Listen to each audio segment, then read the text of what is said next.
तो साहब, ये वृंदावन जो है ना, ये हर किसी के लिए नहीं है। ठीक है, ना ही यहाँ पर ये देव विद्यमान जो है, यहाँ पर जो युगल सरकार विद्यमान है, ये भी हर किसी के लिए नहीं है। ठीक है, कारण क्या है इसका? कि ये प्रभु जो है ना, ये सिर्फ और सिर्फ सखी भाव जो अपने अंदर लेके आते हैं, उनको ही जो है क्या है, ये सुलभ है। यहाँ पर कि देवों के देव महादेव भी आए और वो भी पूछ रहे हैं कि किस तरह का ये सखी भाव है। तब जो है यमुना जी ने उनका श्रृंगार किया है। और वो कैसा श्रृंगार है, हम तो सोच लेते हैं कि भैया नथ पहना ली, फरिया पहना लिया और लहंगा पहना लिया, ओढ़नी पहन लिया। वो श्रृंगार नहीं है। वो भाव जो है वो बिल्कुल अलग ही भाव है। उसको तो कोई बिरला ही सुमिरन से जो है वो श्रृंगार होता है। वो श्रृंगार का मतलब ये नहीं है कि हमने नथनियाँ पहन ली, वो एक अलग बात है। पर वो श्रृंगार जो सखी भाव का जो है वो किस तरह का है, वो अगर आप जान लो ना, तो वृंदावन का सच्चा उपभोग जो है आप कर सकते हैं। इन वाणियों का, इन रहस्यों का, इस गुप्त रीति आचरण जो कहे ना, प्रकट सब जग दिए, ज्ञान धर्म व्रत कर्म भक्ति किंकर किए, ये गुप्त रीतियां जो है ना, ये हर किसी के लिए है ही नहीं। जब हिज्जी महाराज अपनी वाणी में इस तरह से कह रहे हैं कि देख बन की बात राधे, देख बन की बात, उनकी सहचरी बन के कह रहे हैं। क्या यहाँ पर जितने दर्शन करने वाले आ रहे हैं, उनके मन में क्या सहचरी भाव है? या फिर वो किसी विवशता के कारण से, किसी संत का प्रवचन सुन के, या फिर किसी प्रभु से आसक्ति होके उन्होंने घर ले लिया, यहाँ पर रह रहे हैं, क्या उनके अंदर सहचरी भाव है? ऐसा नहीं है। तो सहचरी भाव प्रकट करना बड़ा मुश्किल है, जिसका वर्णन महाप्रभु कर रहे हैं अपनी वाणी में, जिसका वर्णन स्वामी हरदास जी कर रहे हैं अपनी वाणी में। हरवंश महाप्रभु क्या कह रहे हैं कि देख बन की बात। कोई राधा रानी से ऐसे कह सकता है कि देख? वो कौन कौन है भैया? त्रिलोकाधिपति अनंत कोटि ब्रह्मांड नायक की जो है वो आत्मा राम है। उनसे कोई कह सकता है कि देख बन की बात? हरदास जी कह रहे हैं मायरी सहज जोरी प्रकट भाई, मायरी कह के। माई किसको कह रहे हैं? सखी को कह रहे हैं। तो सखी भाव है क्या? तो सखी भाव अगर जिसने धारण किया ना, उसने सच्ची वृंदावन जो है वो पाया है, और कोई नहीं पा रहा है उस सच्चे वृंदावन को। और वो सखी भाव है क्या? दैहिक सखी भाव नहीं है वहां पर, विदेहिक सखी भाव जो होता है ना, वो है। कैसा विदेहिक सखी भाव? तो ये शरीर से अगर हम कहते हैं कि भैया हम सखी बन गए, स्त्री पुरुष में भेद करने लगे, या फिर कहते हैं किसी गुरु के हम शरणागत हो गए, किसी ने देखा कि भैया गुरु जी की तो बहुत सुंदर सुंदर मूछ है, दाढ़ी है, जटाएं हैं, खूब बढ़िया जो है वो कपड़ा पहन के डोल रहे हैं। अरे भैया तुम अभी भी वृंदावन में आके जो है पुरुष आसक्ति में, पुरुष देह में जो है फंसे हुए हो। आप ये देखिए कि आपका चिंतन जो है ना वो किस स्तर पर है। अगर वृंदावन में भी आके अगर आप दैहिक चिंतन में लगे रहे, अपने सुखों को आपने इस इंद्रियों के वशीभूत होके, आपको अच्छा देखना, अच्छा सुनना, अच्छा नाक से सूंघना, अच्छा बोलना, वही अच्छा लगा, तो आप दैहिक भाग में फंसे हुए हो। आपको ये देखना है कि आपकी चित्त वृत्ति जो है ना वो किस स्तर पर है, दैहिक स्तर पर है या फिर आत्मिक स्तर पर है। वो आत्मा में आपकी सखी भाव है या फिर नहीं है? वो आत्मा का सखी भाव कैसा होता है? जैसे हमारी इंद्रियां है ना, उनको सब कुछ चीजें क्या, आंखें हैं जैसे, आंखों के क्या देखना अच्छा लगता है? अच्छा देखना अच्छा लगता है। कानों से अच्छा सुनना अच्छा लगता है।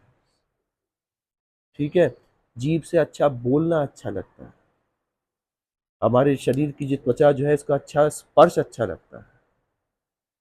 पर इसी चीज को आत्मिक स्तर पे अगर हम बात करते हैं, तो हिज्जी महाराज क्या कह रहे हैं? वहां पर उन्होंने अलग तरह के भेद बना दिए। कैसे कैसे? कि रसना कटो जो अनरटो, निरख अनफुटो नैन, श्रवण फुटो जो अनसुनो, बिन राधा यश में। कि भैया प्रिया जी के नामोच्चारण, प्रिया जी के देखना, प्रिया जी को सुनना, उनके ही अपने हाथ जो है उनकी सेवा में संलग्न रखना, अपने पैर जो है उनकी जो जिस पथ पर वो चल के कुंजों निकुंजों में विचरण कर रही हैं उनका ही अनुगमन करना, ये एक सखी स्वरूपा जिसकी की आत्मा में सखी स्वरूप है,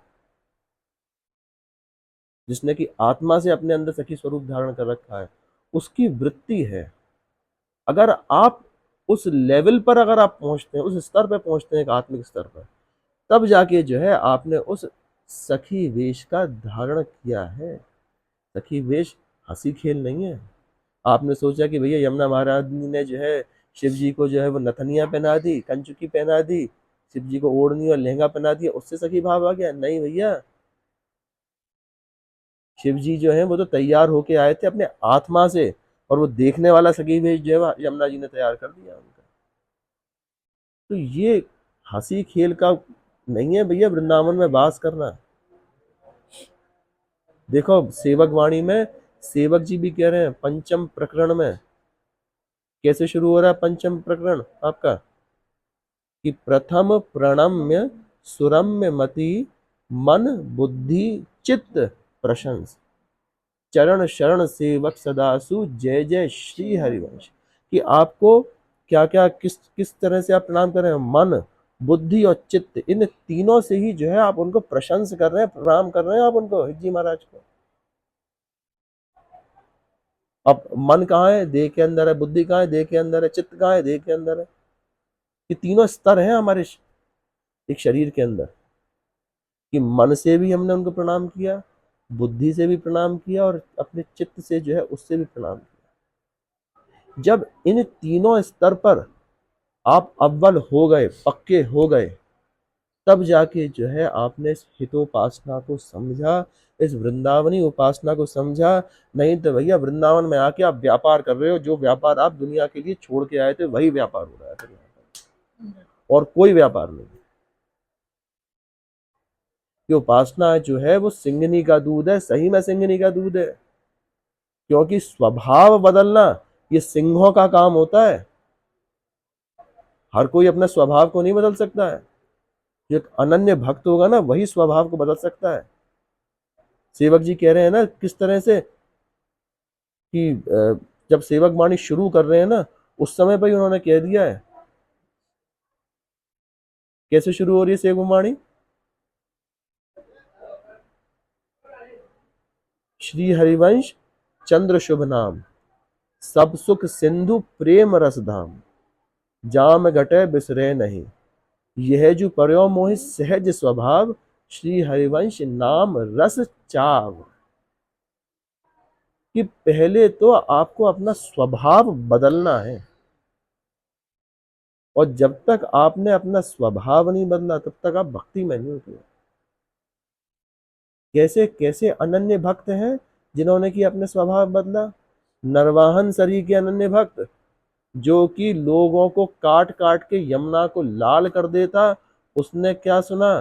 किसी एक व्यापारी के मुंह से श्री हरिवंश नाम सुना उसने, उसके मन में ग्लानि आई, उसको पता पड़ा कि भैया ये तो मेरे ही स्वभाव का है भक्त, उसने तुरंत छोड़ दिया। यमुना जी का स्वभाव इस तरह का स्वभाव कि उन्होंने अपनी अनन्यता के कारण से लालजू का जो है वो श्याम रंग और प्रिया जी का ओज जो है वो धारण कर लिया। ये स्वभाव, जब तक आप स्वभाव नहीं बदल रहे हो ना वृंदावन में आके, और वही व्यापार में अगर आप यहाँ पे लगे रहे, तब तक कुछ नहीं है भैया वृंदावन वास। तब तक जब तक जो है आप ये समझिए ऊपर का माइक चक्कर अभी तक चल ही रहा है आपका, कोई रसिकता नहीं है किसी भी तरह की। तो चतुष्टय जो है उनका पीछा करना आपको छोड़ना पड़ेगा। धर्मादर चतुष्टयम विजयताम किम तद्वथा वार्तया सैकांतेश्वर भक्ति योग पदवी स्वारूपता मूर्धनि।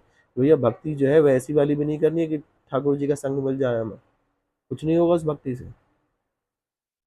वो तो सिर्फ आपको क्या करना है, यो वृंदावन सीमनि काश्चन घनाश्चर्य किशोरी मणि।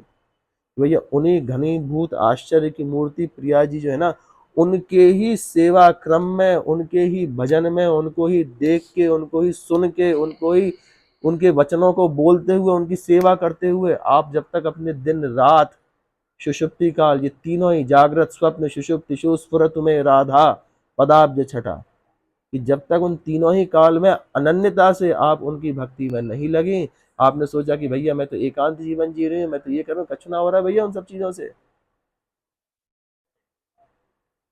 वृंदावन में हो तो उनको देखने की आदत बनाओ, उनको सुनने की आदत बनाओ, उनको सूंघने की आदत बनाओ, उनका नाम लेने की आदत बनाओ, उनके अपने हाथों से उनकी सेवा करने की आदत बनाओ, उन अपने पैरों से उनकी तरफ जाने की आदत बनाओ, तब जाके जो है वो वृंदावन वास है।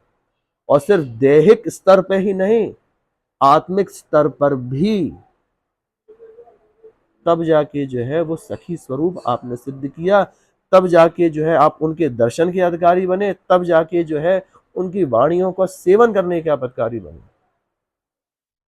ऐसे नहीं है कि भैया वाणी जी खरीदी हमने कहीं से, किताब रूपी खरीदी हमने, और वो किताब रूपी वाणी जी खरीदने के बाद में हमने उसका रटनी जो है वो शुरू कर दी। भैया ये तो बड़ी कृपा प्रसाद से मिलती है।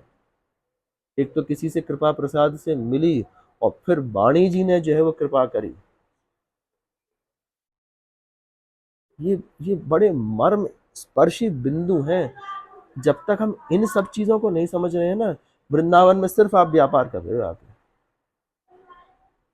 भले ही आप किसी भी रंग के कपड़े पहन लो, भले ही भी आप कितनी भी आप दाढ़ी मूछ बढ़ा लो, भले ही कुछ भी कर लो, आप कछु ना हो पा रहा जब तक आपके अंदर अनन्यता के लिए भाव नहीं आया। श्री जी की अनन्यता जो होती है ना, वो ऐसी वैसी नहीं है भैया, बड़े बिरलों को मिल पाती है कृपा प्रसादी वो अनन्यता, और वो भी खुद ही देती है स्वामिनी। किसी में नहीं है हिम्मत उस अनन्यता को पाने की।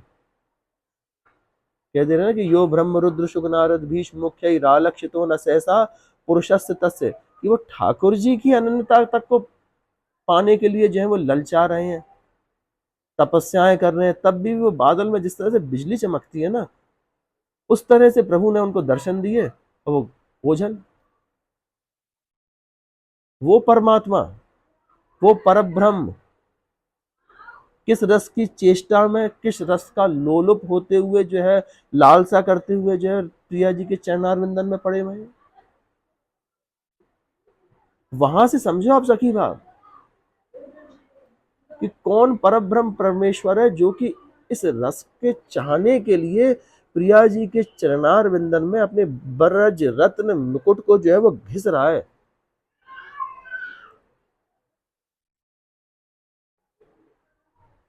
इस स्तर की जब आप आत्मिक चिंतन कर रहे हैं ना वृंदावन में आके, तब वृंदावन वास है आपका।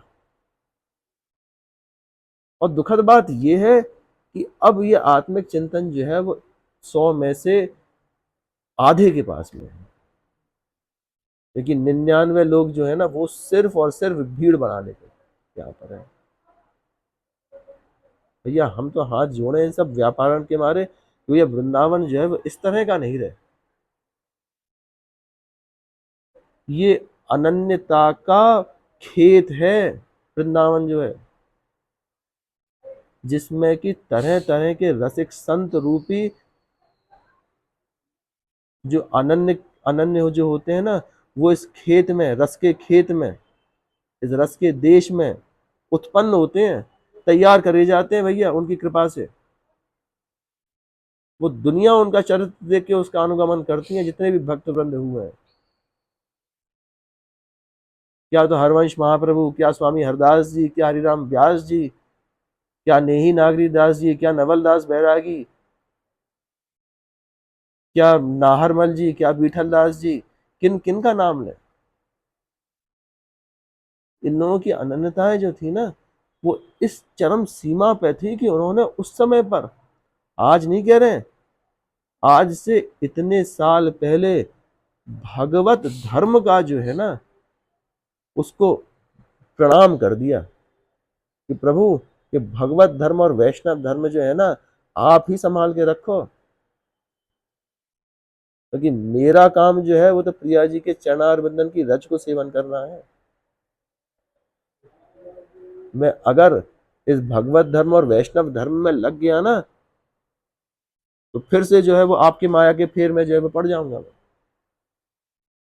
जिससे निकल के आया हूं, फिर से वही चीज में जो है यहाँ पे फंस जाऊंगा। तभी तो महाप्रभु कह दे रहे हैं कि भैया आरती करने के लिए भी क्या कि भक्ति कर दी प्रेम कर बाती, साधु संगति कर अनुदिन राती। कोई किसी तरह का जो है भक्ति में आयुध की जरूरत है ही नहीं यहाँ पर। तो भक्ति इस तरह की है, कैसे कि भक्ति का दीपक प्रेम की बात ही। और साधु संग जो है ना, वो उस दीप के अंदर अग्नि को प्रज्वलित रखते हैं कि अगर किसी बिरले साधु का संग मिल गया तो उस दीप को वो कभी नहीं बुझने देंगे। इसलिए कहिए कि भैया साधु रूपी जो कि अग्नि आपके अंदर चित्त में प्रज्वलित रख सके, उस साधु का जो है वो आप संग करो, हमेशा करो। तो मंगल में भी कहते हैं रमेश महाप्रभु कि साधु संगति ना टरे, वास वृंदा विपिन पावे, प्यारी राधिका जो कृपा करो। कि भैया प्रिया जी के पास में जब पहुंचोगे, अकेले पहुंचे तो वो क्या कहेंगे कि अपने संग में कोई ना लाए सखियां। हाँ, तो उनका अनुगमन करने के लिए सखियों के यूथ होते हैं। तो इसलिए जो है वो साधु संगति जो है वो रखी जाती है। साधु संगति एक शब्द हम कह रहे हैं, पर सभी लोगों को उसको समझना चाहिए सखी संग। और इस सखी संग में कभी यो मत सोच लेना भैया कि अपनी देह के ऊपर जो है आप गर्व कर रहे हैं। देह के चक्कर में पड़े रहोगे ना, देह के चक्कर में तो पड़े रहना ही पड़ जाता है, फिर उस चक्कर में फिर से पड़ गए। एक राजा थे, उनसे कहा गया कि भैया वो बड़े भारी विदेही हैं, देही नहीं है वो विदेही हैं। तो एक ब्राह्मण उनके पास में पहुंचा कि महाराज आप तो इस माया के जाल में हमेशा रहते हो, तरह तरह के जो है उपभोग कर रहे हो राजभवन में रह के, आप विदेही कैसे हो? आप भी तो देह सुख ले रहे हो, आपको विदेही क्यों बोलते हैं सब लोग? तो राजा ने क्या किया, उस ब्राह्मण से कहा कि भैया आज तुम हमारी अतिथिशाला में जो है वो रुको। उनको रोक दिया और अगले दिन बुला के ये कही कि भैया अगले दिन शाम को जो है इनको मृत्युदंड दे देना। मृत्युदंड? अब तो भैया वो ब्राह्मण के जो है वो सिर का पसीना पैर पे आ गया। अब उनके साथ में क्या किया गया, उनको भोजन परोसा गया, तो खीर में मीठे की जगह पे नमक डाल दिया, दाल में नमक की जगह पे चीनी डाल दी, रोटी में जो है वो उल्टी सीधी जला जलूदी दी नहीं, और उनको भोजन परोस दिया। उनसे कहा खाओ, खा लिया। अब जब मृत्यु दंड उनको देने का समय आया, उस समय पर राजा ने बुलाया, राजा ने पूछा कि महाराज वो भोजन कैसा परोसा आपको? अरे महाराज आप भोजन की बात कर रहे हो, यहाँ पे जान की आई पड़ी है, आप भोजन, तो भोजन क्या देखूंगा? तो खीर कैसी थी? अच्छी होगी। रोटी कैसी थी?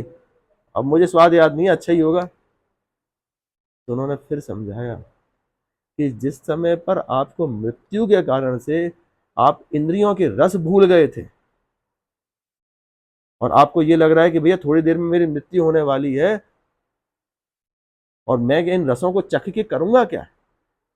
क्या तो मैं खीर का रस चखूं, और क्या मैं सब्जी का रस चखूं, क्या मैं दाल का रस चखूं, क्या मैं रोटी का रस चखूं? मेरी तो मृत्यु होने वाली है। मैं भी यही सोचता रहता हूँ कि ये क्षण जो है ना शायद मेरा आखिरी क्षण हो सकता है। तो राजा बोले ये क्षण जो है मेरा आखिरी क्षण हो सकता है, इसका अगला क्षण जो आ रहा है वो मेरा आखिरी क्षण है। इस कारण से मैं इंद्रियों की लोलुपताओं में फंसता नहीं हूं। ना तो मुझे जीभ के स्वाद अच्छे लगते हैं, ना मुझे कान की कोई सुनाई देना अच्छा लगता है, ना आंखों से देखना अच्छा लगता है मुझे कुछ चीज। मैं तो बस और बस उन राधा कृष्ण का ही जो है वो ध्यान करता रहता हूँ, उनकी कान से वाणी सुनता हूँ, उनके मुंह नाम से का जो है उच्चारण करता रहता हूँ। पता नहीं है कब जो है अगला क्षण आ जाए। तो मैं विदेही इसलिए कहलाया गया। तब उन ब्राह्मण महाराज ने जो है वो हाथ जोड़ा कि हाँ महाराज अब सही में विदेही। आपके समझाने का तरीका जो था वो सर्वोत्तम था। तो वो विदेह ही पुरुष जो कि इंद्रियों की लोलुपताओं में नहीं फंसता, वही जो है वो सच्चा सखी भाव अपने आत्मिक स्तर पर जो है वो अपने आप को बना सकता है। फिर वो ये नहीं कहता है कि भैया मुझे मोक्ष के चक्कर में नहीं फंसना है। मोक्ष को जो छोड़ा गया ना, वो देह कैवल्य का मार्ग, वो क्यों छोड़ा गया कि भैया देह से तो कोई मतलब ही नहीं है यहाँ पर। यहाँ तो सबके सब विदेही हैं जो रसिक जन है। उनको सिर्फ अच्छा क्या लग रहा है, उनका यश सुनना, उनके दर्शन करना, उनका नाम लेना सिर्फ।